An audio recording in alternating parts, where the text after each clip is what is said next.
各位來賓、各位親友，再次咧同大家打個招呼，歡迎大家嚟到一對新人 Sherman 同埋 Elton 嘅婚禮。我係今日嘅婚禮司儀 Eva， 大家晚上好。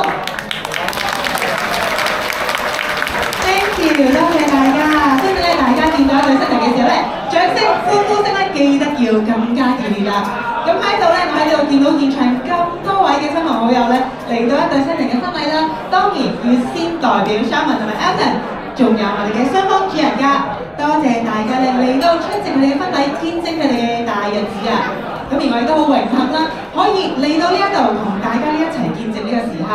咁你講起咧，大家我哋齊聚一堂，當然成日想講嘅就係緣分，緣分令到我哋咧今日可以齊聚一堂啦，參與新人嘅大日子。咁我哋咧其實每一對新人嘅愛情故事咧，都離唔開緣分呢樣嘢嘅。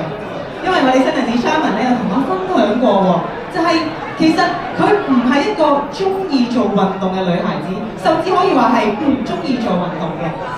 咦？咁我哋今日新郎哥 Elton 係健身教練嚟喎，各位。咁呢一個嘅緣分其實係點樣發生嘅咧？咁所以咧呢個故事亦都話俾我哋現場咁多位聽，只要時候到了啊，係嘛？我哋咧緣分嘅丘比特咧自然就會帶住我哋嘅新娘子 Sherman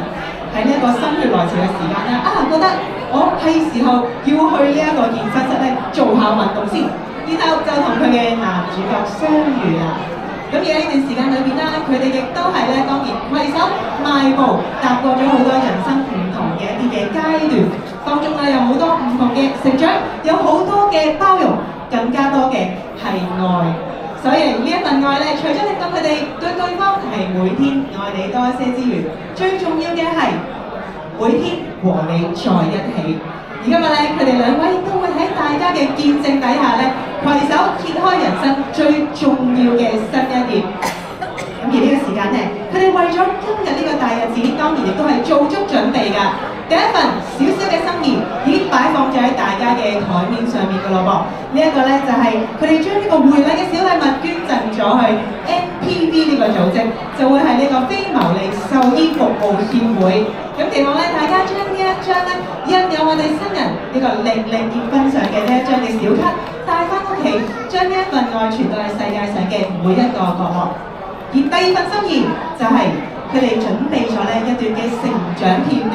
裏邊咧有好多佢哋嘅成長點滴，相信我哋現場咁多位嘅親友啦，都見證住佢哋好多人生唔同嘅一啲重要時刻。